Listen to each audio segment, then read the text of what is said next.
Good morning, afternoon and evening my crazies. My name's Angela and I'm the Crazy Poppy lady, and welcome to the new look background or room I should say. Right, so today I got tagged. That's right, tagged. So I was tagged, and I have been tagged by LadybirD Loves. Now this set of questions actually was started by Just Another Stitch, a gorgeous little Connie who I haven't actually come across before, so I'm going to have a nose at her channel once I've finished here. So let's get on with the questions. Question number one is, how long have I been crocheting or knitting? Now let's start with the knitting aspect. Yes, I have knitted in the past. When I was probably about 10 or 11, I made a teddy bear, and then when I was pregnant with my eldest daughter I made her a blanket, but I can only cast on, do the purl stitch and cast off again. So the blanket consisted of black and white squares that I made as stripes, and then I sewed them together, sewed the panels together, and then added some little patches that I'd made using cross stitch. And no, I don't have it anymore. I don't know if she's still got it, if she's binned it or what, but it's disappeared, which is a shame because I loved it. And so how long have I been crocheting for? Oh crikey, I can't remember now. What are we on, three maybe 4 years? No, it can't be that long surely. I need to check. Right, so let's get on with question number one. That is, how long have I been crocheting or knitting? Right, okay, so crochet wise, I started crocheting in October 2018, so not a great deal of time, but the amount of projects different projects that I've fired out over the last 3 years has been massive, and quite a lot of those were done via YouTube channel, tutorials, and of course I followed a couple of patterns as well. Question number two is, how did you learn to crochet and or knit? Right, all these questions are going to be based off of crochet. So how did I learn to crochet? A good friend of mine attempted to teach me how to make a basic granny square. With my short-term memory issues, after every 3 stitches I would have to turn to her and say, what am I doing next? What am I doing next? And I could see it was starting to wind her up a bit, and so I put the crochet down, picked up my drink, and we got sloshed instead. So then when I came home I thought, you know what, I'm not letting a craft beat me. And so I popped down to my local charity shop to see if they had any hooks, because I thought, well, I'm not going to cough up for a decent set of hooks. I will just pay pennies where I can. So I grabbed a 3.5 crochet hook, and then I popped into the local pound shop and picked up 3 balls of yarn for £2. So I thought, right, that's it, £2.50 spent. If I waste £2.50 because I don't like the craft and I just can't get on with it, I won't. I won't be too upset. So and that's how it started. I then jumped onto YouTube and found a channel that I could listen to the lady's voice explaining things, and that was it. It just took off from that point on. And that leads beautifully into what made me want to learn to crochet or knit. As I said, my friend showed me some of her work, tried to teach me. She showed me some of her work, and they were mandala blankets. Absolutely gorgeous. And then I've got another friend who likes to make toys, and she doesn't just do the cutesy wootsy stuff, she does film horror people, and they are absolutely amazing. I haven't tackled one yet though. And so it was a bit of a, ooh, I love those, ooh, don't they look beautiful, and I would love to make it type scenario. And so that's why I wanted to learn. And then on top of that, I don't like letting crafts beat me. If there's something I like the look of, I will try and do it, and I keep going and going, and I'm very stubborn when it comes to that. Right, question number 4 is, what is the first thing that you crocheted? Okay, so the very first thing that I crocheted, I decided I wasn't going to attempt the granny square. I just couldn't get my head around it. when I was drinking with my mate. So I decided I'd go down the amigurumi route, because I realised that with amigurumi you only had to learn how to start off, how to end, and it's one stitch going round and round and round, and the only other techniques are increasing and decreasing in the round. And so I was like, right, that is it. I found my pattern, it's coming up for Halloween. I'm going to make some little pumpkins, so a little pumpkin stack. Now these are all made with the same yarn, with the same hook, and probably about the same amount of stuffing, maybe a little bit more, but it just shows how your tension can affect the size of your work. So that's why I keep it around. Oh, and it's because it's my first. I will put a pattern, a link to the pattern in the drop down box for you in case you like the look of these. Now remember, these are the faces that I created. I think it was just the top one that they gave you instructions on how to do. Question number 5 is, what was the last thing that you crocheted or knitted?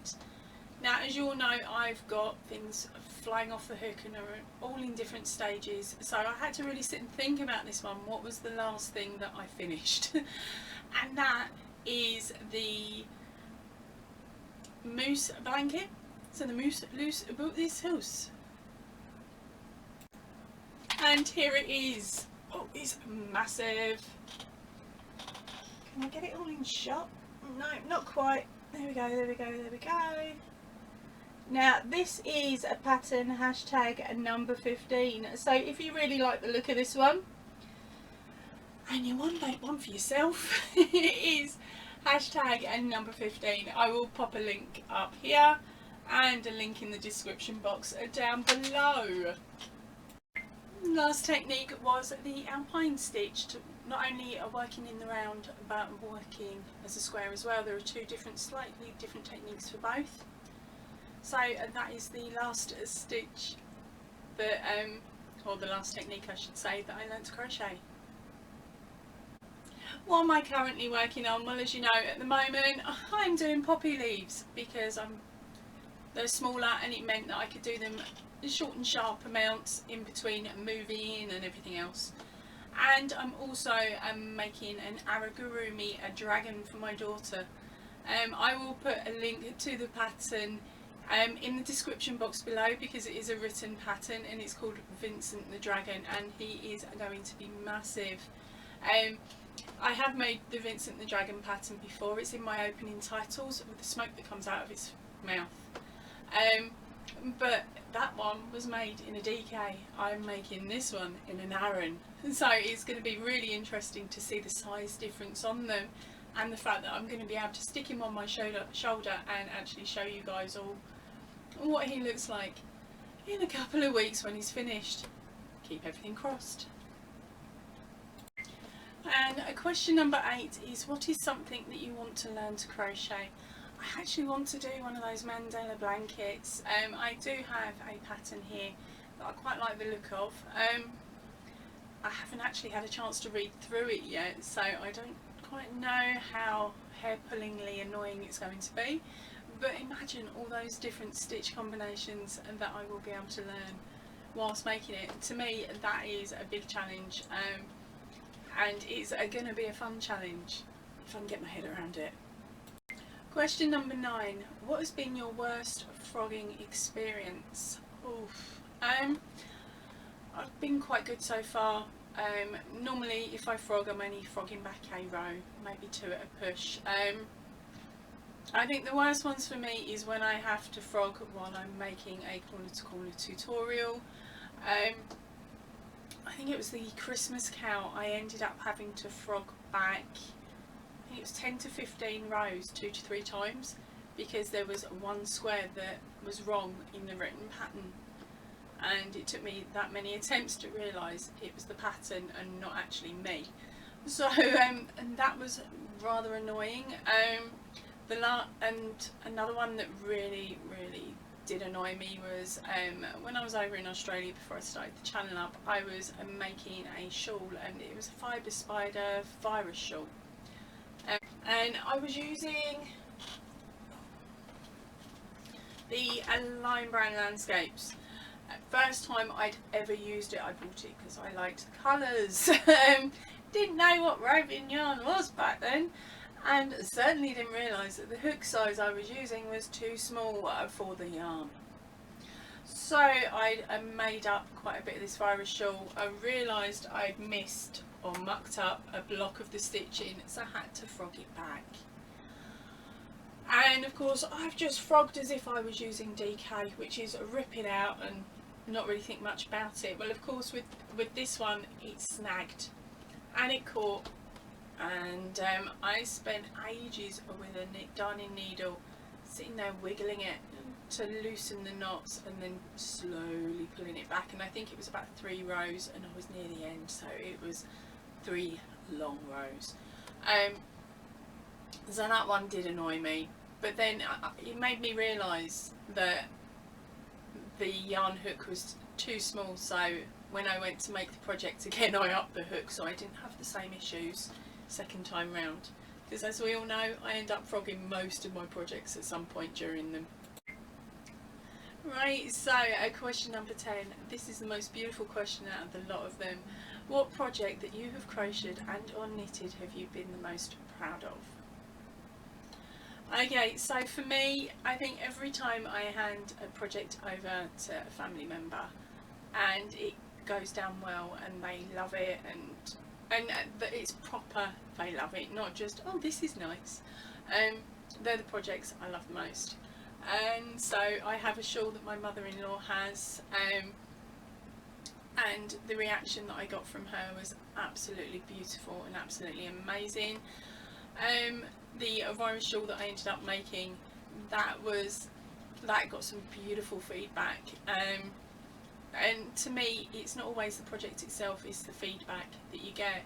So because of that, my main one is of course the poppies, and when I hand the poppies out, or should I say hand them over to the Royal British Legion, and then when I see them on the table and people are oohing and ahhing over them and I'm the one standing at the table selling them, and they're like, these are amazing, I would love to meet the person who made it, and I'm like, ta-da, here I am.